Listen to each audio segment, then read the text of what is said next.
Boa noite a todos. Vamos então dar início à entrevista coletiva com o técnico Rogério Ceni após a vitória por 2-1 sobre o Atlético Goianiense no estádio do Morumbi. Tudo bem, Rogério? Rogério, gostaria que você falasse, obviamente, sobre o jogo e gostaria de saber, você gosta de analisar os números, etc., o desempenho dos jogadores após a partida. Para você, a atuação do São Paulo, você está satisfeito com ela e foi justo? Essa vitória foi justa por 2-1? Bom, eu tinha uma época que eu vinha aqui e falava muito de números e as pessoas me criticavam muito. Então eu também vou aproveitar para não analisar números hoje. Acho que o Atlético Goianiense no segundo tempo foi superior a gente, sem problema nenhum em reconhecer isso. Teve oportunidades de gol, o Felipe trabalhou mais do que o goleiro do Atlético.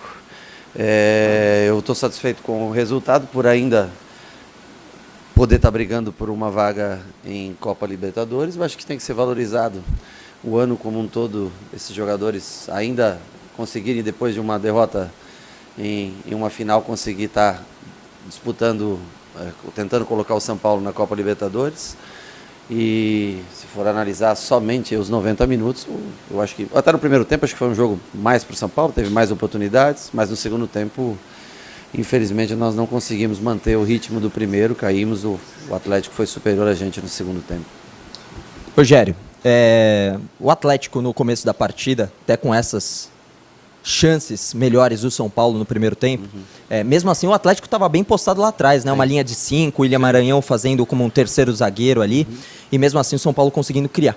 No segundo tempo, o Atlético muda essa formação, até a gente estranhou. Pô, o Rogério gosta também de aproveitar essas mudanças para mudar também. E quando você faz as primeiras mudanças, você coloca o Moreira como um volante.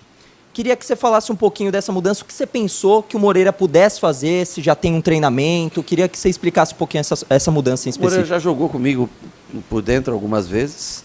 Ele é um jogador mais leve, né? Um jogador que consegue dar mais combate, né?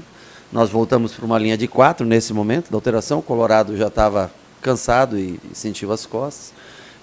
Rafinha foi uma linha de 4 com o Rafinha, Luizão, Léo e no começo o Reinaldo e depois na parte final já com o Wellington. O Thales entrou para trabalhar lado a lado com o Moreira e dar um pouquinho mais de consistência onde a gente estava perdendo o meio campo. Mas não surtiu efeito, nós não conseguimos neutralizar o Atlético. É um time leve, rápido, que conseguia chegar em transição rápida à frente. Nós perdemos um pouco de energia. Eu acho que, por mais que o time tenha se esforçado, jogou quinta, domingo, hoje, eu acho que nós cansamos um pouco no segundo tempo. Permitimos esses espaços ao Atlético, que diferentemente da parte do jogo de Sul-Americana, naquela semifinal, hoje veio com 2 velocistas por fora rápido, mais um meio armador rápido, ou seja, era um time bem mais veloz, né? O que propiciou a eles alguns contra-ataques, erramos alguns passes simples, né? E demos chance de contra-ataques. E no segundo tempo, eu acho que a gente se perdeu um pouco no jogo. Realmente não tenho como negar para você que nós não conseguimos repetir o primeiro tempo ou repetir alguns bons jogos que nós fizemos ultimamente aqui no Morumbi. Vencemos, mas o segundo tempo era para ter sido, poderia ter sido uma vitória do Atlético no dia de hoje. Mas o Moreira, enfim, ele sabe, ele tem uma boa qualidade técnica, é um jogador lépido, rápido, que pode fazer essa marcação pela característica dos jogadores adversários, de ser um time leve, que poderia fazer essa proteção junto com o Thales, lado a lado, na frente do Léo e do Luizão. Rogério, boa noite. Outra chave do jogo foi a saída do Nestor, que era o homem mais criativo do São Paulo. Então eu queria que você falasse um pouco também por essa opção, se tem até a ver com ele estar pendurado para um futuro jogo contra o Atlético, e se realmente foi a chave do jogo, você concorda? O Nestor, eu acho que não dosou tão bem a energia. Ele e Pablo Maia são os 2 jogadores que sempre dão mais alta intensidade e ajudam muito, né, pela função que fazem. Mas eu acho que ele se desgastou muito no primeiro tempo, quis chegar muito à frente no primeiro tempo e cansou no segundo tempo. Acho que ele cansou e não conseguiu mais dar sustentação defensiva na parte defensiva. Não foi uma das melhores partidas do Nestor, por isso ele saiu única e exclusivamente porque eu achei que ele já estava um pouco cansado e tecnicamente, eu conheço o Nestor, eu sei que ele pode entregar mais no dia de hoje. eu achei que era o momento de tirá-lo. Rogério, boa noite. Eu queria que você falasse um pouquinho do Luan, que hoje fez o gol da vitória. Desde que você comandou o primeiro treinamento aqui mesmo no Morumbi, ele sofreu a lesão, praticamente não conseguiu ter sequência com você desde que você chegou. E hoje ele é coroado com o gol depois dessa grave lesão. Eu queria que você falasse um pouquinho da importância dele, do que ele pode agregar para o elenco, se ele é um dos principais reforços já pensando em 2023, estando saudável. E quantos minutos ele pode atuar hoje, né? Porque ele entrou só no fim do jogo e claro, a gente interpreta que é pela falta de condição física. Então eu queria que você falasse um pouquinho sobre isso. Eu repito o que eu já falei em entrevistas anteriores. O Luan, para mim, é o jogador que mais domina a posição. Tá? De primeiro volante, na acepção da palavra, 2 zagueiros, 1 volante. O Luan jogou os minutos que ele tinha condições de jogar. Se eu coloco o Luan mais cedo, ele não conseguiria. E daí eu já imaginei que ia ter aquela bola no final do jogo e eu precisava que ele estivesse bem.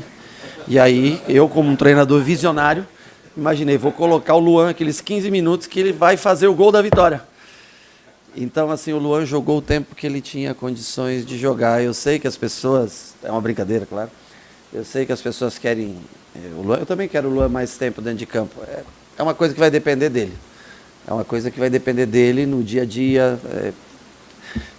A forma física é o que ele precisa aprimorar, porque o conhecimento da posição ele tem. E foi premiado com gol, ajudou muito a gente hoje no gol dele, coloca o São Paulo, ou mantém, né, o São Paulo na briga por posições mais altas, mas ele jogou os minutos que ele poderia estar em campo para tentar não abandonar o setor, não deixar o setor vazio pelo momento que ele vive de transição, de treinamento e transição para poder atuar mais tempo dentro de campo. Em condições normais, ele seria o substituto do Pablo Maia hoje, em condições normais. Mas eu sei que ele não aguentaria os 45 do primeiro tempo ou os 45 do segundo tempo. Ele entrou no momento que eu poderia colocar.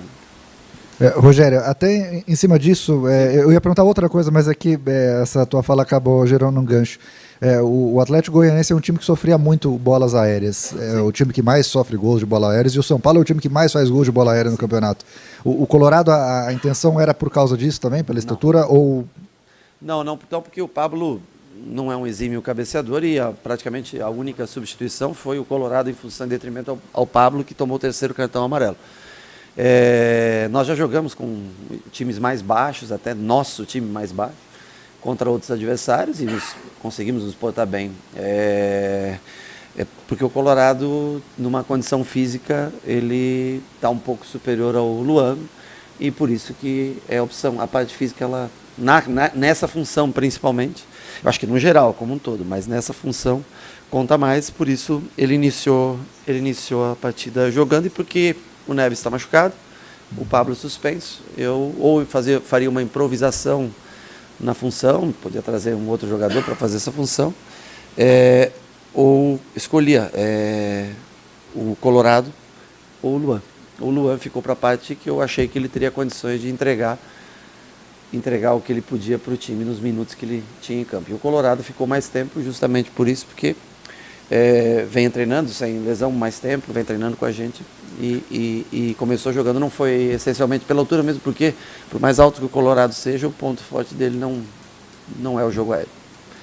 E agora, efetivamente, o que eu ia perguntar, essa sequência de 3 jogos que o São Paulo teve contra times da parte de baixo, 3 vitórias, mas o desempenho te agradou? É um time que está demonstrando força para uma sequência agora contra times que estão na parte de cima, né? Se eu disser para você que agradou hoje, eu vou estar mentindo para você, né? Nós fizemos um bom jogo. Eu não acho que nós fizemos um bom jogo no dia de hoje. Mas eu tenho que valorizar a vitória, porque nós já fizemos tantos bons jogos e tomamos um gol no final e na bola chutamos 30 vezes aqui e a bola não entrou. O futebol tem disso, nem sempre você consegue jogar bem, nem sempre você consegue fazer um grande jogo.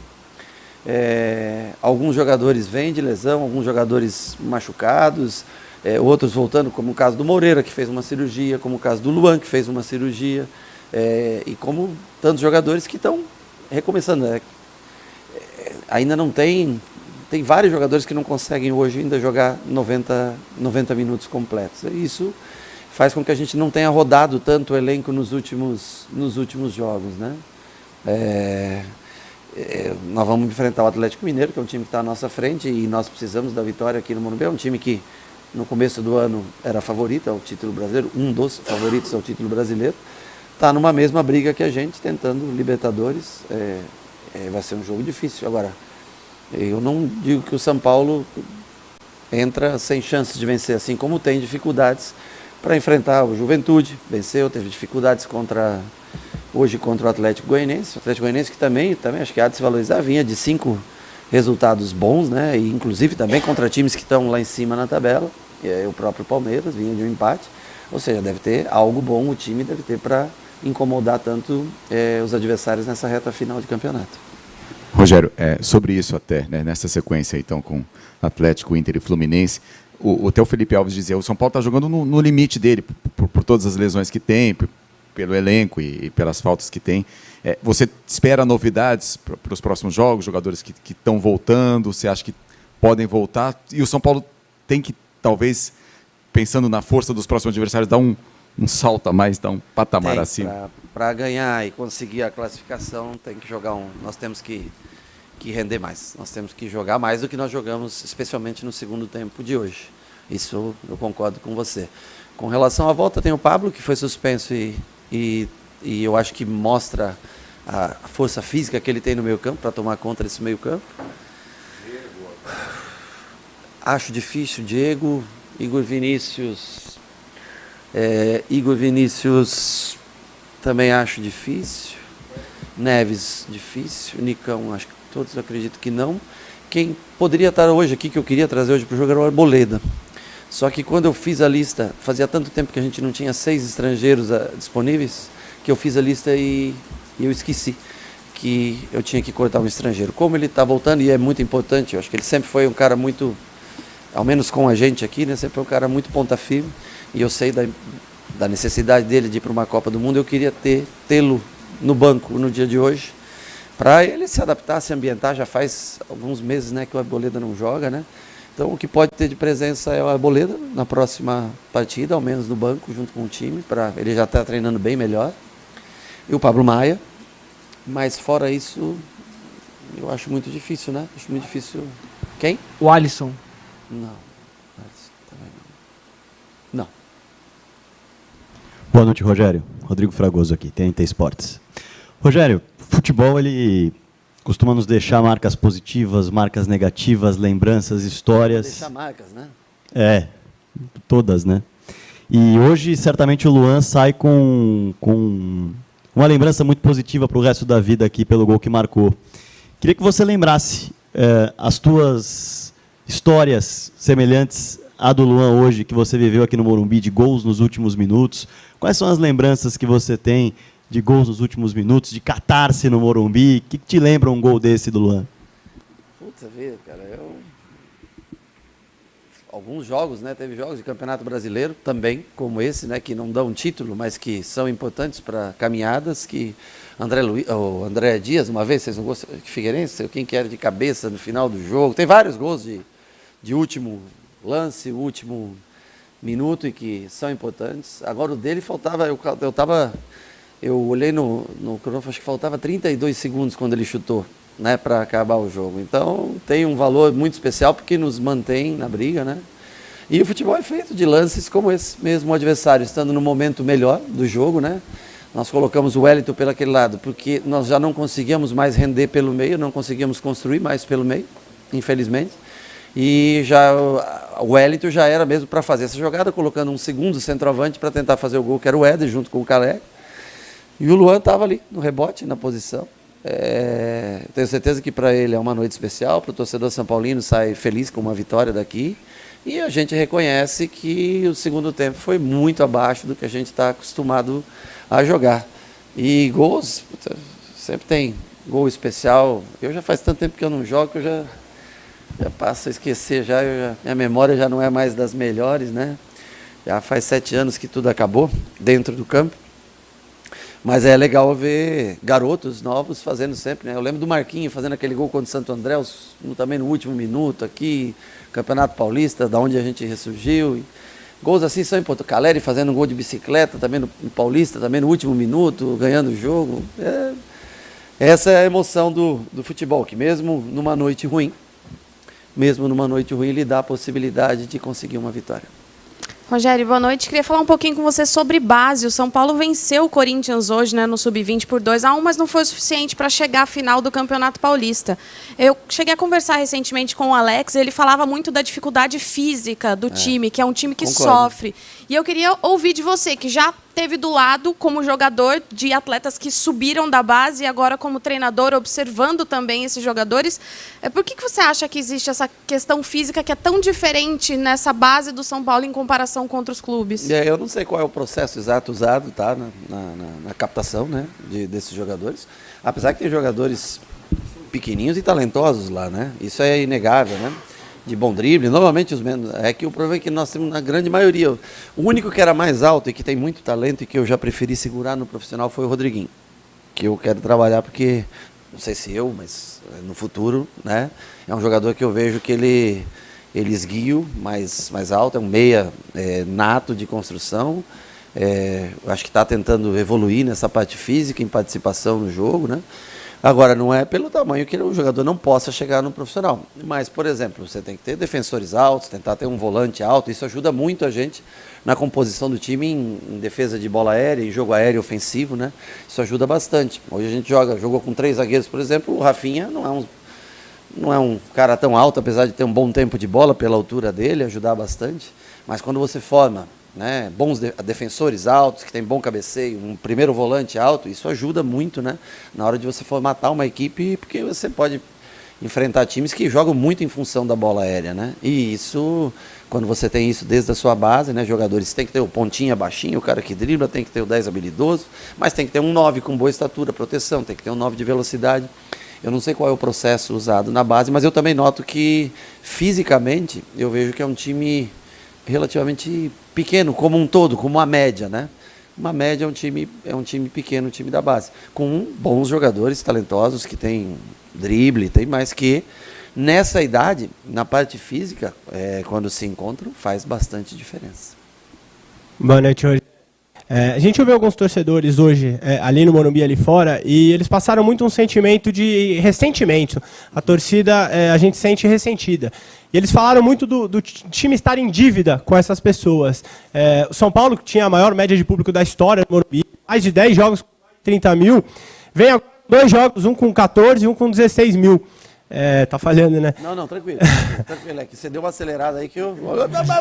Desculpa. Tranquilo. Vou falar rápido.